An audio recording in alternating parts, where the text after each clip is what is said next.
I want to ask a simple question about hepatitis. In the simplest layman term, what do you understand by hepatitis?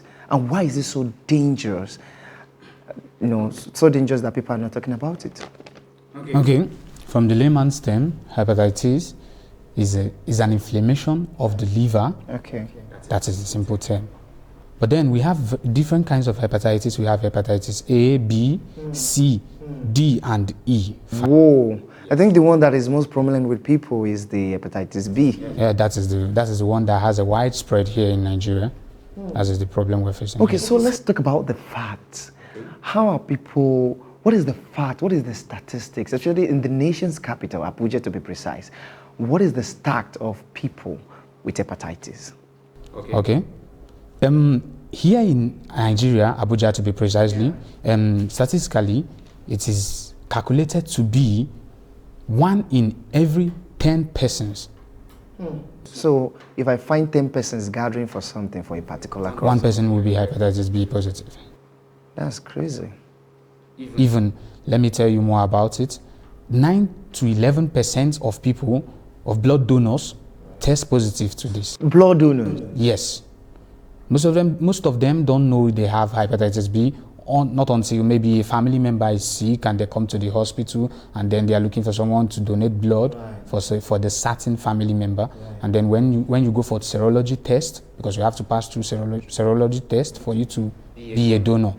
So when they go through this testing, that's when they find out that they have hepatitis B. So what you are trying to tell me is that for the first few weeks of hepatitis B positive patient, you are trying to tell me that they are asymptomatic, they won't show any symptom at all?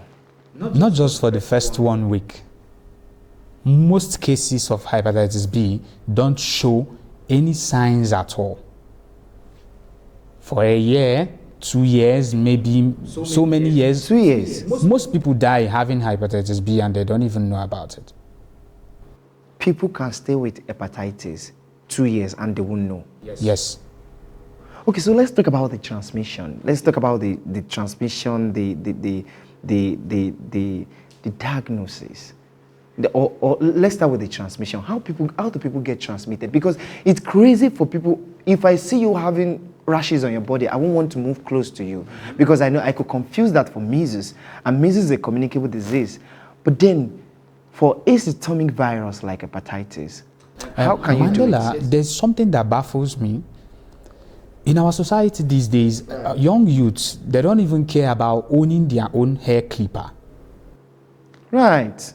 But I feel like all of this barber, or when they barber our hair, they sterilize it with fire or something before. Is it sterilized properly? Can you tell? The fire doesn't burn everything. There are certain temperatures for things for these bacteria or viruses to burn out. When you don't meet those temperatures, you are just greasing the wheels for them. You get?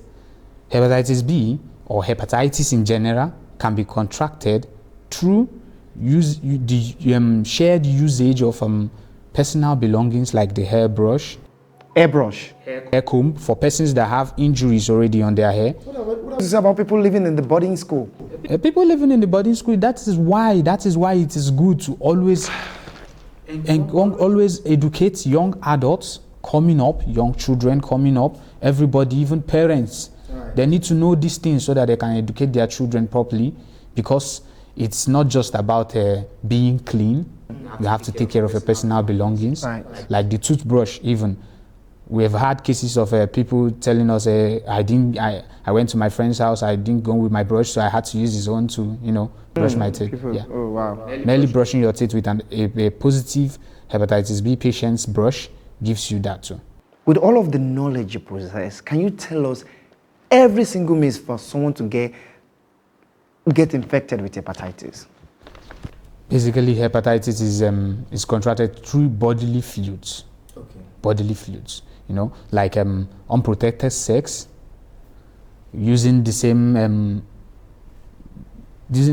shared personal objects like the clipper, the razors, the needles, the pins, the syringes in the hospital, and then surgical equipment too. When you talk about fluids in the body, what about sweat?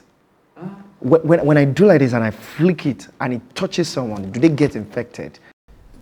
Well, for now, it has not been ascertained that bodily fluids like sweat can give hepatitis B, but in chronic cases, I can't tell you it cannot. TJ, let's talk about the treatment and the prevention. Which of these hepatitis can be cured? Which of them can be treated? How can we prevent ourselves? For some of the hepatitis, like hepatitis A and E, it is curable. Most cases, it disappears on its own in the body. So The body is already programmed to fight it. Okay. Yeah, for hepatitis A and E, which are the acute ones. Acute mean short term. Okay. But for hepatitis B, C, and D, now these are the viral ones, where the viral loads are heavy. Hepatitis C can be cured, but B does not have any known cure as of today. Hepatitis B is as if people are not aware of it. They're not paying attention. People are not paying attention to what we have been saying, we the scientists have been saying, how dangerous it is. Yeah. Hepatitis B today is more dangerous than malaria. It is more dangerous than HIV. Thank you very much, TJ. Before we go deeper, why don't you take a look outside and see how hepatitis has taken a toll on people and how deep-rooted it is?